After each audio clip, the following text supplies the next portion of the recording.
There is no beginning. There is no end. There's just me here introducing old videos that I filmed for a defunct website back in 2017.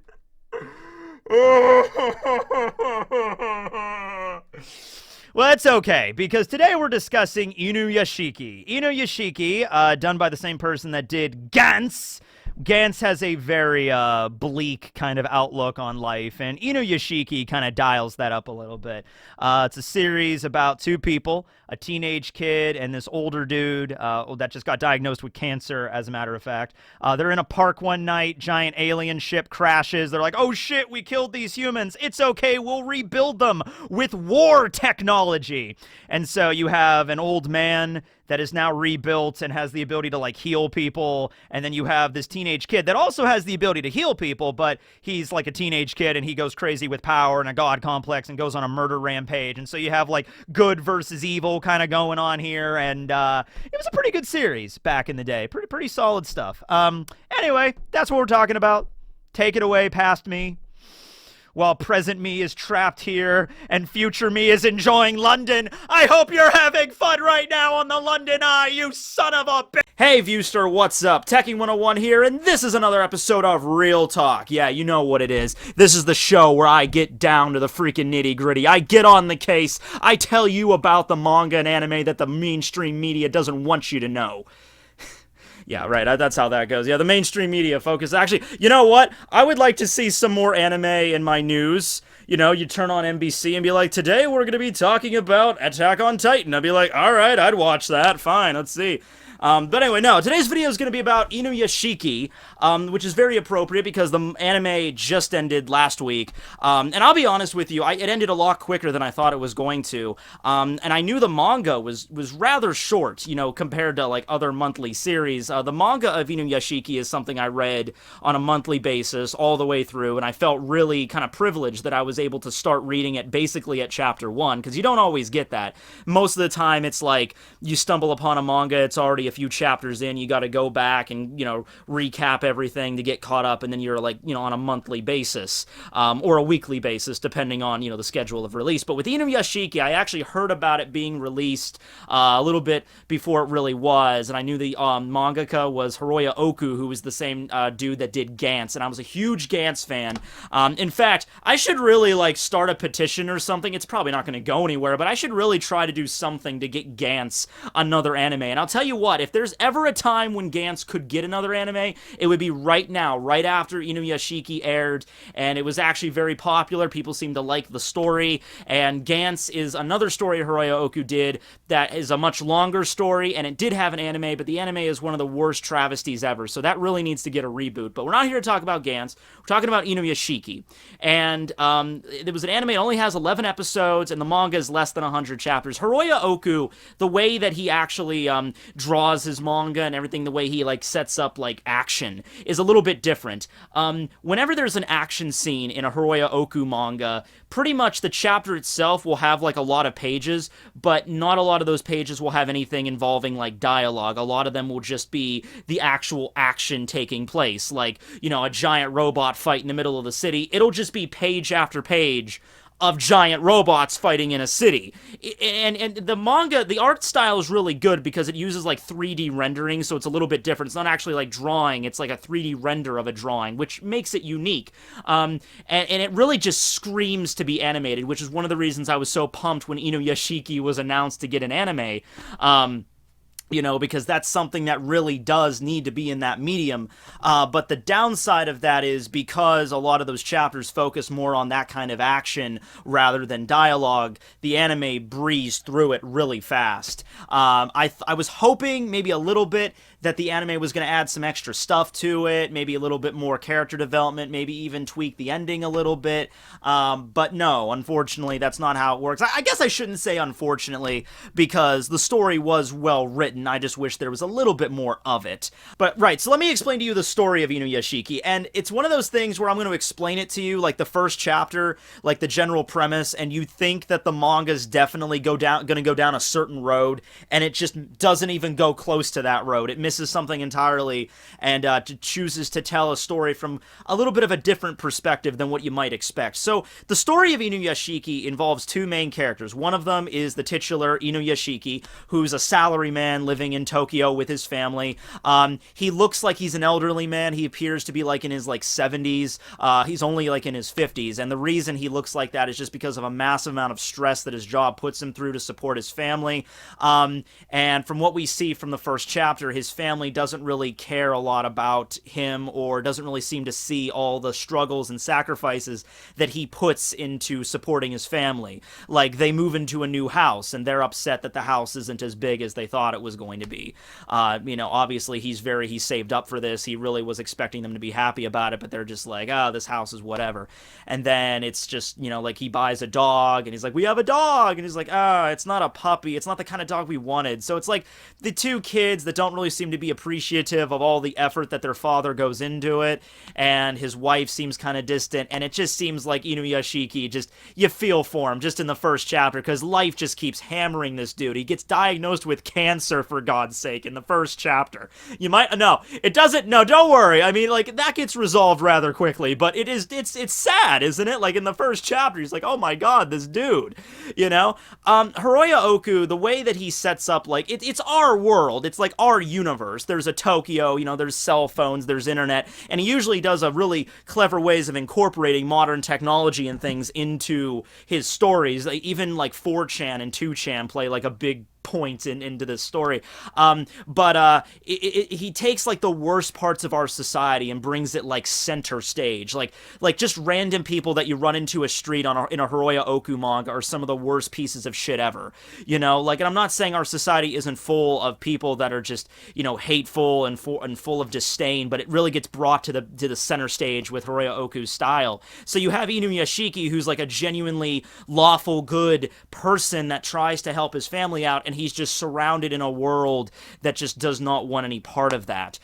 The other main character is Hiro Shishigami, who is a teenager, and to be honest, we don't really know much about him at the beginning of the story. He's just kind of there. We know he's there, and we know he's going to play a part, but the first few arcs of the story are focused on Inuyashiki. So after getting diagnosed with cancer, and after realizing that his family thinks that he figures like they would probably be better if I was dead. And so he goes off walking one night into a park, and he's just sitting there on a park bench and just thinking about his life, and he sees Hiro, this teenager, just standing there as well, and then before they really have a chance to interact, a fucking UFO crashes on them, just like bam, just out of nowhere, just like this emotional story about a man and his dog and his family, and then all of a sudden, just what the hell, boom! And then the aliens that crash landed on Earth were like, oh shit, we crashed on Earth, like, and they're like, what do we do? And like, well, we gotta get out of here, humans are gonna notice. And then they realize, oh shit, we just crushed two human beings. I'm like, oh, okay, just repair them with robotics. Yeah, but all we have is the weapons department. I was like, okay, well, just repair them using that. I'm like, oh, are you sure? I'm like, yeah, it's fine. So they repair, okay, Inuyashiki and Hiro, they're dead. They're just irreparably, they're dead. They got crushed. It fucking UFO traveling like whatever miles per hour just crashed into the ground at terminal velocity. Their bodies are reduced to just cinders at this point, all right? So they are dead. Dead. And the aliens use their alien tech and their weapons technology to repair them into perfect replicas of their human selves. So they are robots. They're not cyborgs, they're not androids, they're not part human or whatever. They are robots that basically have the memories of their human counterparts uploaded into their circuit boards, and that's how they exist. And then so Inuyashiki wakes back up, not even knowing what happened. It picks up right where he was sitting in the park, and he sits back up and he's like, what happened? And he walks home, and slowly but surely he begins to figure out what he really is. He's a robot now. He has like cannons in his arms, and he can fly, and he can do all these incredible things, and he has a computer in his head, and he can access the internet and all this crazy shit. And you from what I've just described to you, you might think like this manga, upon reading the first chapter, you'd figure, okay, this is a manga where these two have to figure out who they are as like robots and what's going on, and eventually the aliens are of course going to come back and they're going to explain what was going on. It doesn't happen. They never reference the aliens again. I mean, they reference them, but they never come back. The aliens never come back to Earth and was like, "This is what happened." No, there are just aliens that exist in this world. They crashed. They had like an oh shit moment. They fixed their mistake, and then they just flew off into deep space, never to be heard from again.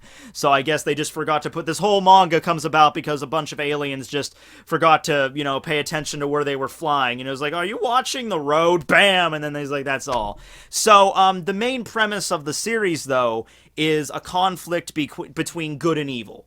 You have Inuyashiki, who's a good man at heart, genuinely, and he uses his robotic powers for good. He saves people. A side effect of being a robot means that you can like fix illnesses and injuries, even to the point where somebody might actually be dead. You might be even able to bring them back to life using your powers. You can cure cancer, and all it takes is just touching somebody, and you can like fix all diseases.